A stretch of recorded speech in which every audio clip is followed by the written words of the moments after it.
La Sociedad Española de Radiodifusión presenta... Ser. ¡Viva la radio! Podcast. Siempre.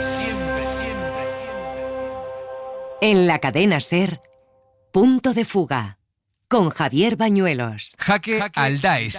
Así hemos bautizado este nuevo episodio de Punto de Fuga, Al Estado Islámico, el jihad no tiene fronteras. en el que vamos a evaluar la amenaza yihadista, Inshallah, Allah estará complacido con vosotros. porque en el tablero de la geopolítica mundial se mueven las fichas a un ritmo imparable y desconcertante, movimientos que están dando poder a quienes aprovechan el momento para propagar su odio contra Occidente, adoctrinar y reclutar a nuevos terroristas. En la cadena Ser, Punto de Fuga, con Javier Bañuelos. ¿Qué tal? ¿Cómo estáis? Bienvenidos a Punto de Fuga. Los servicios de información de la lucha antiterrorista admiten a la SER que la inestabilidad en Oriente Medio amplifica el riesgo de atentado terrorista en toda Europa. De hecho, las unidades dedicadas al seguimiento de terroristas han intensificado la vigilancia a los actores solitarios que, inspirados en la causa palestina, se están autorradicalizando para atacar a Occidente. Ese control, esa vigilancia, ese análisis de la amenaza actual compete al Centro de Investigación de la Lucha Antiterrorista y el Crimen Organizado, el CITCO, que precisamente cumple ahora mismo 10 años de vida. Desde su despacho, rodeado de fuertes medidas de seguridad, nos atiende aquí en Punto de Fuga su director, el general de división de la Guardia Civil, Manuel Navarrete. Gracias por atendernos. ¿Qué tal? ¿Cómo está? Encantado de atender a la SER. Muchas gracias. Bueno, en primer lugar, los expertos inciden en que Hamás no es Daesh, pero ¿cómo está afectando la inestabilidad de la crisis en Oriente Medio a la amenaza terrorista? ¿Se está incrementando ahora mismo ese riesgo? Efectivamente, la situación que se produjo después del ataque terrorista hace un año de Hamás contra ciudadanos de Israel ha provocado una convulsión en este ámbito y sabemos las consecuencias que tiene el conflicto. Otros grupos terroristas, como Al-Qaeda, como Daesh, intentan explotar esa situación de la causa palestina, como ellos le llaman, pero puramente hacer un instrumento para hacer llamadas a cometer ataques terroristas. En el Centro de Inteligencia contra el Terrorismo y Crimen Organizado hacemos un seguimiento de toda la propaganda, toda la incitación, toda la provocación que desde estos grupos se lleva haciendo, también Hamás. Con nuestros socios europeos hemos hecho ejercicios para, en cooperación con los proveedores de Internet, limitar esa viralidad de esa incitación, de esa manipulación, de esa provocación para hacer ataques terroristas, y por tanto nos preocupa mucho que los grupos terroristas puedan aumentar la tensión y la radicalización para que alguien pueda pensar que la violencia es una opción. Eso hemos visto que ha pasado en algunas ocasiones en Europa. Tenemos contabilizados ataques que nos han informado nuestros socios europeos contra sinagogas, contra algún otro tipo de intereses vinculados a Israel, donde efectivamente la llamada de Daesh para hacer actuaciones en este ámbito ha tenido un cierto eco y se han producido ataques. En España, afortunadamente, no tenemos esa dimensión agresiva, pero estamos muy vigilantes para que eso no ocurra y detectarlo cuanto antes, si fuera el caso. Bueno, sin duda la retirada de países muy simbólicos para esa lucha antiterrorista, como lo fue Afganistán en su momento, también la retirada de Mali, de alguna forma está debilitando el muro de contención del yihadismo en una zona también muy sensible, la zona del Sahel. Ese sigue siendo ahora mismo uno de los focos más preocupantes de la lucha antiterrorista. Le pregunto, ¿se está llegando a un punto de no retorno si salimos de esa zona tan delicada como el Sahel?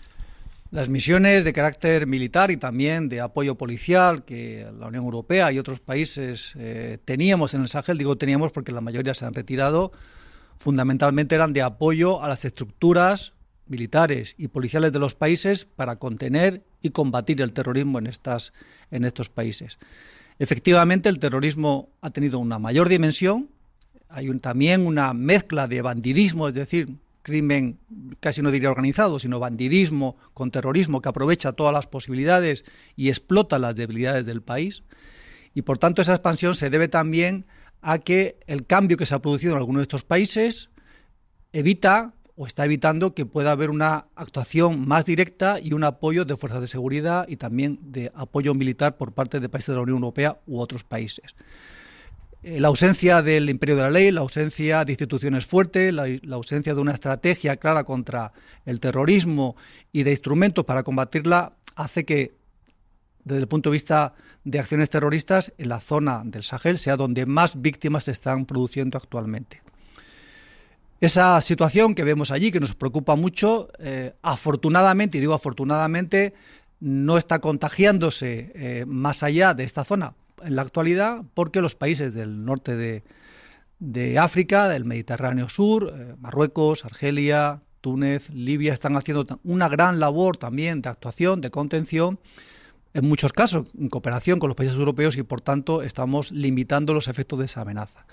Pero nos preocupa y nos ocupa, y creo que el mantenimiento de las misiones allí hubiera ayudado a que esta amenaza no se hubiera desarrollado como actualmente se está desarrollando. Bueno, además de todo esto, hay otro detalle importante, llamativo. El Departamento de Seguridad Nacional admite que la radicalización en prisiones convierte ahora mismo a las cárceles españolas también en un terreno fértil para la captación de potenciales terroristas.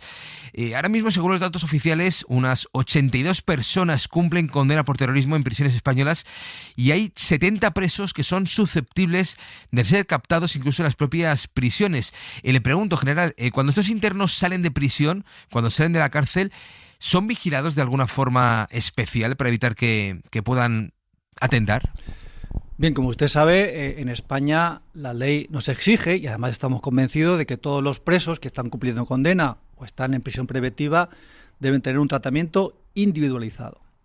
En casos de que se observe por parte de los funcionarios y por el sistema que hay, que está habiendo una progresión en un ambiente radical que puede llevar a la violencia, lógicamente se hace un seguimiento de ellos y se informa para que se le ofrezcan alternativas a esa situación que no es beneficiosa para nadie. Por lo tanto, la labor de las instituciones penitenciarias es muy encomiable en cuanto hay un seguimiento individual de cada de estas personas. Desde hace unos años, con el cambio legal que se produjo, se pueden aplicar medidas de libertad vigilada de hasta 10 años a personas que han sido condenadas por terrorismo. Eso va dentro de la sentencia judicial. Cuando eso se produce y esta persona sale en libertad vigilada, se hace una evaluación de esa persona y se informa a instituciones penitenciarias y al juez de custodia cuáles son las medidas que se proponen para asegurar que esa libertad vigilada tiene efecto y que hay una limitación en las posibilidades que haya una evolución negativa de esa persona. Cuando el juez determina que esas medidas son acordes con la sentencia, se establece, se asigna esa custodia a un cuerpo policial y en base a las medidas, que pueden ser de presentación, que puede ser de algún tipo de mantenimiento en un territorio, se informa periódicamente y se comprueba que se cumple con ese tipo de medidas. Es decir, hay un seguimiento de estas personas que, aunque salgan en libertad vigilada, deben cumplir una serie de requisitos y asegurar que, en la medida de lo posible, esa posible evolución hacia una violencia en la radicalización no se produce, o si se produce es detectada y, por tanto, se informa al juez y, en su caso, tomará las medidas que considere oportunas. Si le pregunto, general, por otro dato interesante que hemos conocido esta semana, precisamente de esas personas que están ahora mismo en prisión, ¿no?, por alguna condena por terrorismo, más del 80% de esos presos delinquieron usando las nuevas tecnologías. Le pregunto ahora, desde el punto de vista de la inteligencia, ¿cómo hay que interpretar ese dato? Se está captando cada vez más por redes sociales, a través de incluso de chats, ¿no?, creo que de los propios videojuegos. Desde el punto de vista del análisis que hacen ustedes, ¿qué papel juega ahora mismo las redes sociales, la tecnología, para poder reclutar, ¿no?, cada vez más adeptos por parte de estos grupos yihadistas? Bueno, el papel que juega la violencia, la atracción a la violencia en el ámbito cibernético es muy importante, ha cambiado muchísimo en los últimos años. También porque el segmento o el perfil de las personas que estamos viendo que entra en esa dinámica de adicción a la radicalización, a estar vulnerable de ser captado, de ser integrado en estas actividades terroristas, es menor. De hecho, hemos visto en el año 2023 y en lo que va de 2024 una mayor incidencia en el ámbito de los menores, lo que nos preocupa bastante. Los terroristas, a través de su aparato de propaganda, utilizan nuevos métodos para intentar captar, para intentar manipular a esos menores con cualquier excusa y que puedan llevar a cabo algún tipo de acción violenta. Afortunadamente no son muchos, pero sí vemos que están siendo muy creativos en este tipo de actuaciones. Hemos hecho hace poco una reunión en el ámbito europeo sobre el tema de gaming, el uso de videojuegos que los terroristas manipulan y que presentan para intentar, como les digo, captar a esos menores. Es decir, el hecho de que las personas que tengan menos edad, que estén más cerca de los 20, 25, 30 años, ahora mismo sean la mayor incidencia en el ámbito de las detenciones en España y la mayoría de Europa, es porque su inmersión en el ámbito cibernético y especialmente en las posibilidades de radicalización y actuar violentamente a través de estos instrumentos es mayor. Por eso la actuación de las fuerzas de seguridad se orienta a la captación de información en estos ámbitos, a el uso de herramientas que permitan detectar esas situaciones de riesgo y cuando hay pruebas suficientes, con el fiscal siempre y con el juez de la Audiencia Nacional, se presentan y en su caso se toma algún tipo de medida si las pruebas son contundentes a la hora de llevar a cabo una detención y un seguimiento en su caso de lo que ocurre. Hacemos un seguimiento de la propaganda, de los mensajes, de la incitación que llevan a cabo los grupos terroristas. Hemos creado una dinámica de colaboración con los proveedores de Internet, con los principales, con Google, con X, con Facebook, con Telegram también, con algunos de ellos que están cercanos a la colaboración con Fuerzas de Seguridad del Estado, y les ayudamos a que identifiquen ese tipo de propaganda y cuando está en contra de sus términos de referencia se elimina. Además de eso, la regulación europea actual de lucha contra el terrorismo online también establece unas medidas administrativas en que España ha sido pionero a la hora de ponerlas en marcha y actuar también para limitar esa difusión masiva que veíamos antes en el ámbito de la propaganda. Es decir, se actúa tanto en la persecución de las personas que utilizan Internet o que están dentro de Internet y que cometen algún tipo de actividad criminal en el ámbito del terrorismo, como en la prevención para evitar que esa propaganda sea indiscriminada y sobre todo afecte a los más vulnerables. Bueno, y una última pregunta ya general, ¿hasta qué punto las criptomonedas se han convertido o se están convirtiendo ya de hecho en un nuevo flujo de financiación para estos grupos terroristas? Y sobre todo sabiendo el ámbito tan complejo, ¿no?, desde el ámbito tecnológico que suponen las criptomonedas, ¿cómo dificulta a la lucha antiterrorista poder llegar al corazón de las cuentas financieras de esos grupos terroristas que parece ser que se están financiando cada vez más con estas criptomonedas? Pues mire, como pasa en la vida ordinaria, la complicación del aparato financiero va en función de cómo complicada o cómo de jerarquizada o de complicada es la estructura. En general, los grupos terroristas que tienen una estructura muy consolidada, que atienden a muchas necesidades, necesitan aparatos financieros más fuertes, más actuaciones en el ámbito de la obtención de fondos, de la extorsión o cualquier medida que puedan utilizar para incrementar su capacidad financiera y desarrollar por fin actuaciones terroristas. Lo que hemos visto en Europa en los últimos 10 años, que además es lo que celebramos con los 10 años del circo, este seguimiento, es que la mayoría de los ataques terroristas se han basado en una microfinanciación. Es decir, no hemos visto grandes aparatos de financiación de grupos terroristas porque no lo necesitan, porque son actuaciones, como hemos hablado antes, individuales. Con lo cual, con una financiación muy pequeña o relativamente pequeña, pueden llevar a cabo acciones terroristas, en algunos casos relativamente sofisticadas. Por lo tanto, nosotros lo que seguimos es el seguimiento de esos flujos para identificar también cualquier tipo de violencia que pueda estar vinculada al terrorismo, utilizando los flujos financieros como un elemento más de prueba o un elemento más de seguimiento. Igual que muchas personas ahora mismo piensan que los criptoactivos son una ventaja para el sistema financiero, también en el ámbito de algunos movimientos que hemos detectado, fundamentalmente de personas que iban a Siria o Irak o que querían moverse de Siria a Irak, hemos visto el uso de criptoactivos para financiar ese tipo de movimientos. No son muchos, pero sí también en algunas campañas que han pedido dinero para este tipo de grupos, admiten que los criptoactivos son algo que es interesante obtenerlo, con lo cual las fuerzas de seguridad tienen también personal especializado para identificar este tipo de nuevas monedas electrónicas. Ha habido investigaciones y operaciones en España que se han hecho efectivamente sobre ese tipo de actuaciones y, por tanto, como un elemento más que se incorpora a la investigación está el seguimiento de los criptoactivos, aunque efectivamente todo lo que es el espacio cibernético complica un poco más por la complejidad técnica y por la diversidad que podemos encontrar. Pero lo conocemos y también estamos encima de ello. Pues Manuel Navarrete, general de división de la Guardia Civil y director del CIDCO, del Centro de Investigación sobre Terrorismo y Crimen Organizado, gracias por atender a la cadena SER y felicidades también por ese aniversario. Un saludo muy fuerte. Gracias a vosotros por dedicarnos estos momentos. Muchas gracias.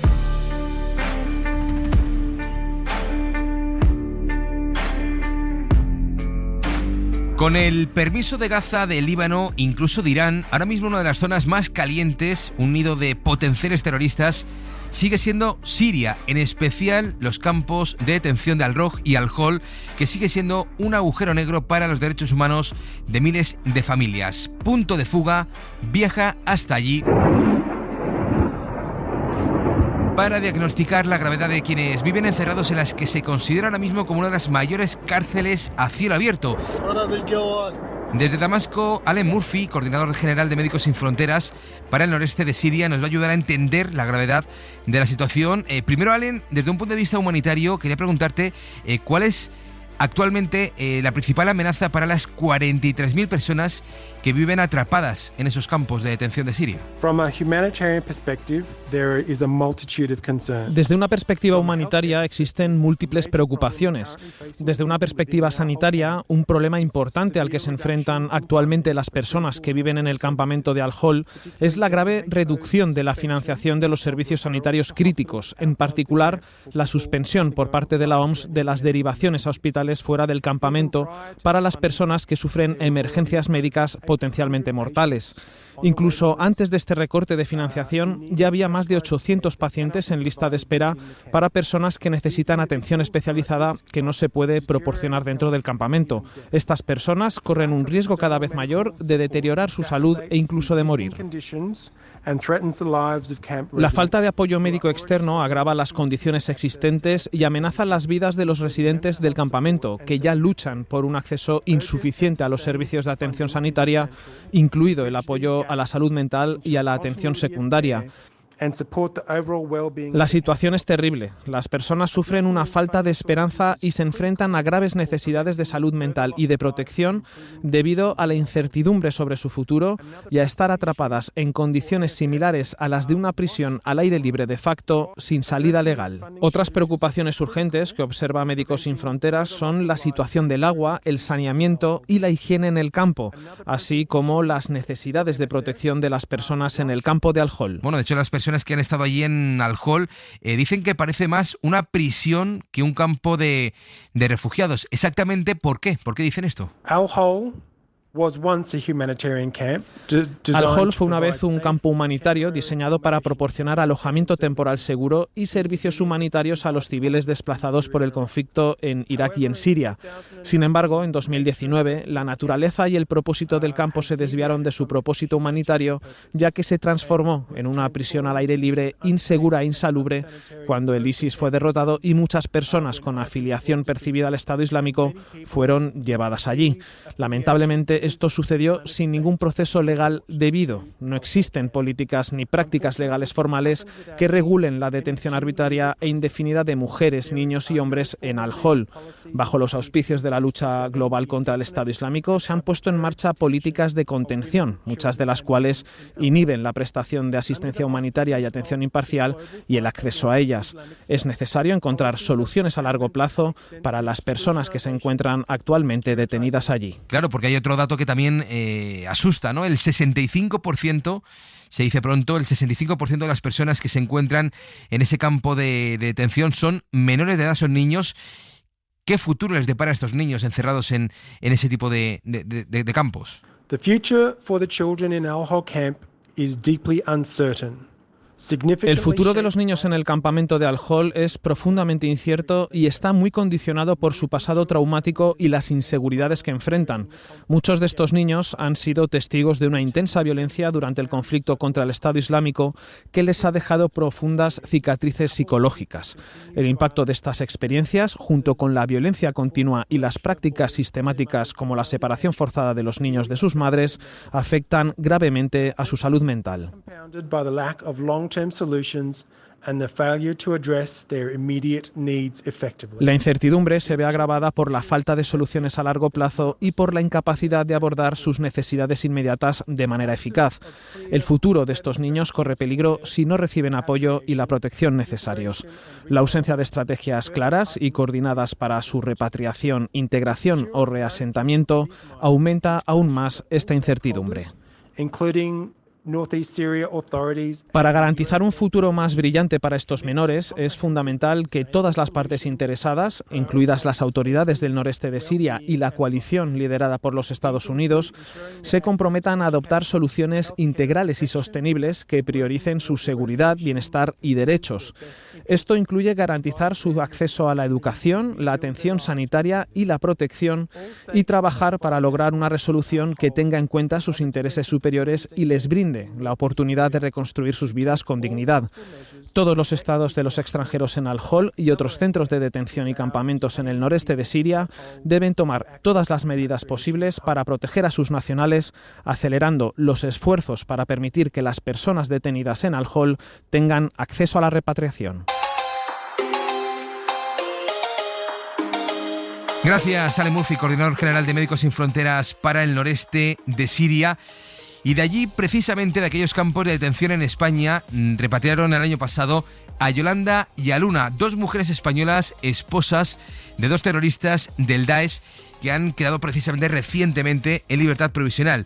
Allí en el campo de Al-Roh continúa atrapada en cambio Vania, otra mujer portuguesa relacionada con el Daesh. No es nada, pero nada fácil lo que estoy viviendo aquí. Hace ya 5 años. La única cosa que yo quiero, que siempre dije, que quiero irme con mi madre, con mis niñas a casa de mi madre. Siempre se lo he dicho a cualquier persona. Precisamente la Oficina de la Lucha Antiterrorista de Naciones Unidas ha publicado un informe en el que aconsejan a todos los estados que repatrien a sus nacionales de aquellos campos de Siria, dada la violencia que sufren. Un tema delicado que necesita ser analizado por quienes más saben de esta materia. Por eso saludamos a Daniel Pérez, que es investigador del Observatorio Internacional de Estudios sobre Terrorismo. Daniel, en primer lugar quería preguntarte, este tipo de repatriaciones sin duda son un desafío, pero exactamente ¿por qué?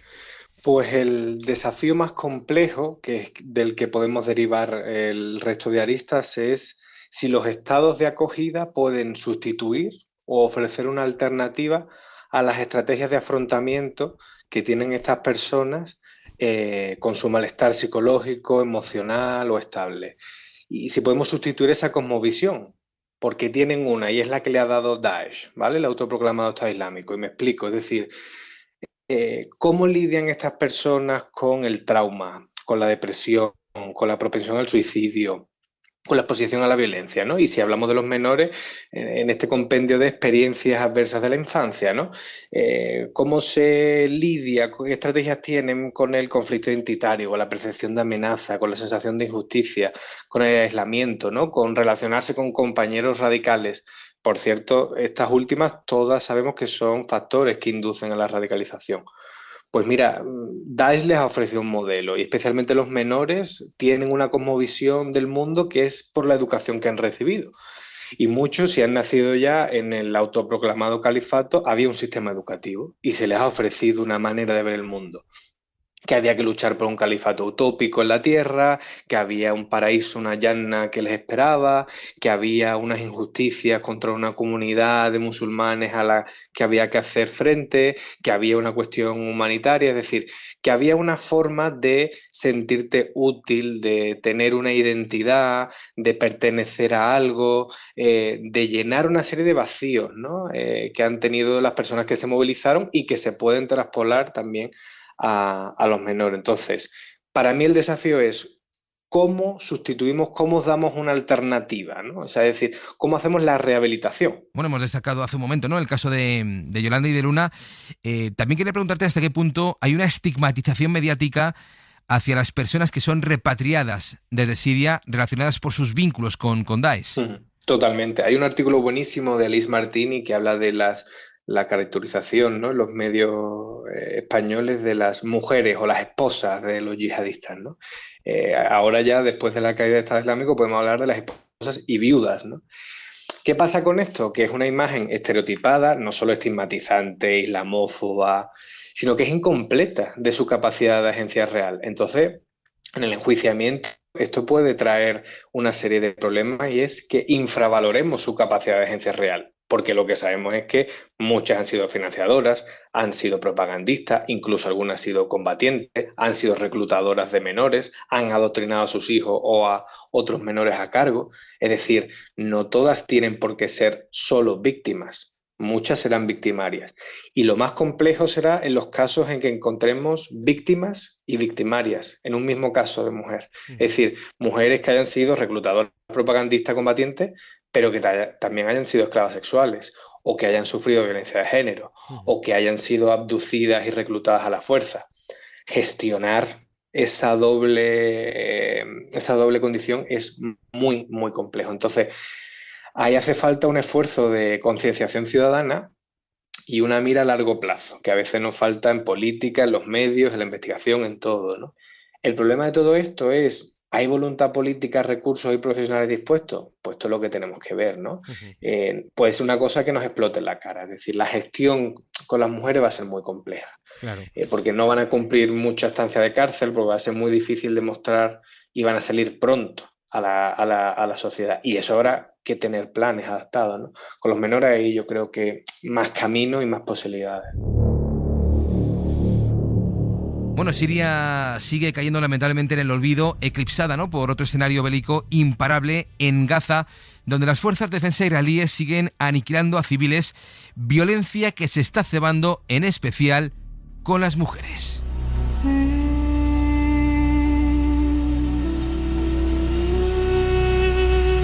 Violaciones, agresiones, abortos que se suman a los trabajos de cuidado de los niños y los mayores que siguen ejerciendo las mujeres, doblemente víctimas, por tanto, de la guerra, tanto en Gaza como en Cisjordania. El machismo latente ya en la sociedad palestina se está multiplicando con la rabia que las víctimas de los bombardeos de Israel están acumulando. Una violencia que se suma a la supervivencia en campamentos atestados de gente donde no hay intimidad. Zoraida Hussein, activista feminista, nos atiende desde Ramallah. Es un círculo que empieza de violencia, y esa violencia externa, que es la del ocupador, la de la ocupación israelí militar, refuerza la interna, que es de la sociedad patriarcal. Las mujeres sufren también la falta de higiene y de atención sanitaria, que las dejan situaciones aún más precarias que las ya de por sí especialmente limitadas para los hombres. Cristina Muñoz, directora de ActionAid en España. Se han producido cesáreas sin anestesia, con lo cual todo lo que tiene que ver con la salud materna, que además es un elemento cubierto por el derecho internacional humanitario y que está completamente desprotegido en el caso de Gaza, ¿no? Muchas mujeres recortaban trozos de las tiendas de campaña para utilizar como compresas. Siguen acarreando agua, buscando alimento en las colas, en las que además las tradiciones por las que prevalece el hombre provocan que se queden al final cuando hay poco que repartir, mantienen en pie a sus familias, y eso está provocando un aumento de los casos de problemas de salud mental. Las mujeres son quienes sostienen a sus hijos y a sus hijas, ¿no? Y esto supone un estrés emocional brutal para ellas, porque no solo están cuidando de sí mismas, sino que están cuidando de sus familiares. El nivel de trauma al que están expuestas es brutal. Las mujeres no tienen además asistencia legal a la que acudir, y los israelíes las agreden delante de sus familiares para humillarlas. La carestía también está provocando que algunas familias casen en plena guerra adolescentes para que sean otros hombres los que se hagan cargo del mantenimiento de esas niñas. Zoraida Hussein subraya que en Cisjordania los colonos se ceban en la violencia contra las mujeres, las cuales se dedican, por ejemplo, a recoger la aceituna en campos que luego atacan estos israelíes. Por todo ello, considera que todos estos atropellos deben quedar documentados para el futuro. Es muy importante de que hayan números, de que hayan realidades documentadas, para que no se convierta en un cuento que se habla y pasa de boca en boca. Las cifras más conservadoras de Naciones Unidas calculan que más de 10.000 mujeres han sido asesinadas en la Franja de Gaza desde el inicio de la respuesta militar de Israel a los atentados de Hamás. Un reportaje de nuestro compañero Antonio Martín, que ha puesto el broche a este nuevo capítulo de Punto de Fuga. La próxima semana regresamos con más. Ha sido un placer. Adiós.